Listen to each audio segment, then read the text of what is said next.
숨겨진 복지 혜택을 알기 쉽게 전달하는 KGS 복지 특파원 김 기자입니다. 여러분, 요즘 같은 겨울철 보일러 틀 때마다 가슴이 철렁한 순간이 있으시죠? 이번 달 가스비 얼마나 나올까 하는 걱정 때문인데요. 특히 요즘은 가스요금이 많이 올라서 더 신경이 쓰이실 겁니다. 하지만 이 걱정 오늘로 끝내보시는 건 어떨까요? 평소처럼 보일러를 틀었을 뿐인데 난방비가 반으로 줄어든다면 얼마나 좋을까요? 사실 우리가 매달 내는 난방비는 몰라서 내는 돈이 대부분이라는 사실 알고 계셨나요? 오늘은 전문가들도 깜짝 놀랄 만큼 쉽고 누구나 바로 따라할 수 있는 난방비 절약 꿀팁을 알려드릴 겁니다. 몰라서 못 받는 복지 혜택 이젠 놓치지 말자. 구독과 좋아요, 알림 설정을 눌러주시면 보다 빠르게 소식을 받아볼 수 있습니다.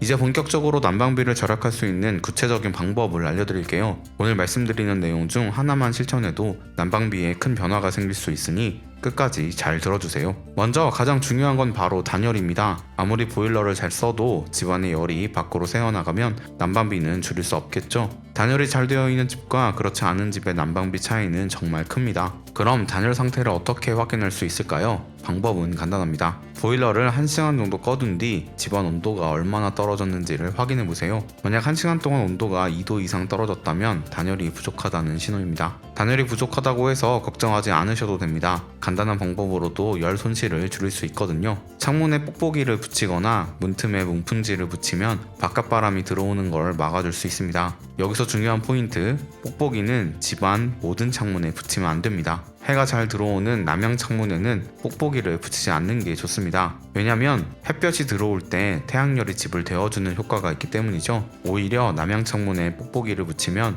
열이 들어오는 걸 막아서 집이 더 추워질 수 있습니다. 그래서 해가 잘 안 드는 창문에만 뽁뽁이를 붙이시고 해가 잘 드는 남향 창문은 커튼으로 조절하는 것이 더 좋습니다. 보일러실에 있는 분배기도 꼼꼼하게 챙겨야 합니다. 보통 싱크대 아래나 보일러실에 있는 분배기는 배관에 따뜻한 물을 보내주는 역할을 하는데요. 분배기가 있는 공간이 춥다면 배관이 차가워져서 열 손실이 커질 수 있습니다. 이럴 때는 알루미늄 단열재를 분배기 주변에 둘러주시면 됩니다. 방법도 아주 간단합니다. 단열재는 시중에서도 쉽게 구할 수 있고 직접 테이프로 감싸듯이 붙여주기만 하면 돼요. 이 작은 작업만으로도 열 손실을 크게 줄일 수 있습니다. 혹시 사용하지 않는 방의 보일러 밸브는 어떻게 관리하고 계신가요? 안 쓰는 방은 밸브를 잠가두는 게 좋다고 많이들 알고 계실 텐데요. 사실 이 방법은 잘못된 경우가 많습니다. 밸브를 완전히 잠가두면 배관 안에 물이 오래 머물러서 밸브가 고장나거나 녹이 쓸 수 있습니다. 그래서 사용하지 않는 방의 밸브도 반쯤 열어두는 것이 더 좋습니다. 이렇게 하면 보일러의 수명도 길어지고 필요할 때 쉽게 다시 사용할 수 있습니다.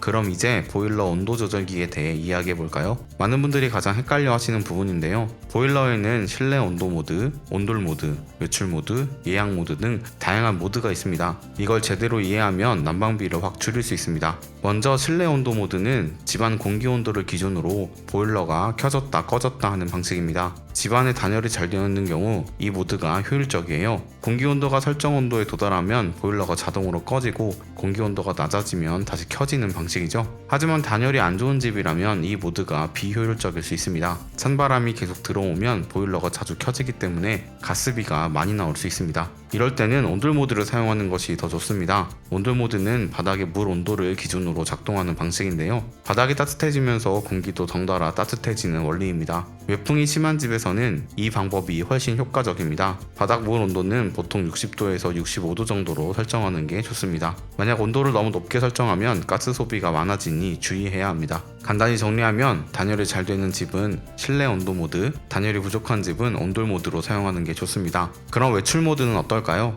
많은 분들이 외출할 때 외출 모드를 사용하시는데요. 외출 모드는 집안 온도를 8도 이하로 떨어지지 않도록 유지하는 기능입니다. 그런데 문제는 아파트 같은 경우 집안 온도가 8도 이하로 떨어지는 일이 거의 없다는 거죠. 그래서 외출 모드는 사실상 보일러를 끈 것과 비슷한 상황이 됩니다. 이렇게 온도가 너무 낮아지면 다시 보일러를 켰을 때 많은 가스를 써야 온도를 끌어올릴 수 있습니다. 그래서 출퇴근할 때는 외출 모드 대신 예약 모드를 사용하는 게 훨씬 더 효율적입니다. 예약 모드는 말 그대로 내가 정한 시간에 보일러가 켜졌다 꺼졌다 하는 방식입니다. 출근할 때는 2시간 간격, 밤에는 한두 시간 간격으로 설정해 놓으면 집안 온도를 안정적으로 유지할 수 있습니다. 이렇게 하면 집이 너무 차가워지지 않아서 다시 온도를 올리는 데 드는 가스비가 줄어듭니다. 장시간 집을 비우실 때도 마찬가지로 외출 모드보다는 예약 모드를 활용하는 것이 좋습니다. 특히 요즘 보일러는 학습 기능이 있어서 내가 자주 사용하는 시간대에 보일러를 자동으로 켜주는 기능도 있으니 참고해주세요. 마지막으로 온수 사용 방법입니다. 보일러 요금의 상당 부분이 온수 사용에서 나온다는 사실 알고 계셨나요? 그런데 많은 분들이 온수 온도를 최고로 올려놓고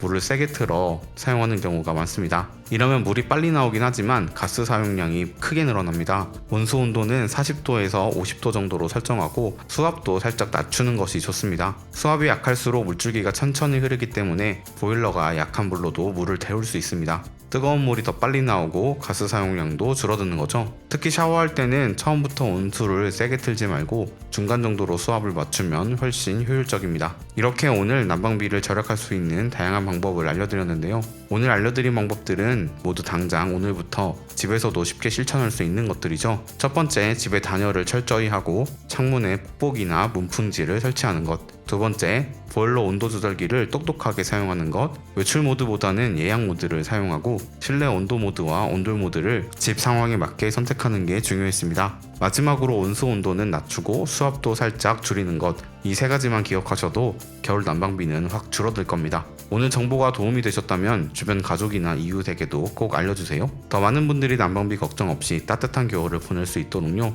혹시라도 더 궁금한 점이 있으시다면 댓글로 남겨주세요. 놓치는 혜택이 없도록 숨겨진 정보를 찾아나서는 복지특파원, 저 김기자가 앞으로도 도움되는 소식 전달해드리도록 하겠습니다. 채널 구독과 좋아요, 알림 설정 부탁드리며 더 좋은 정보로 찾아뵙겠습니다. 지금까지 KGS 복지특파원 김기자였습니다.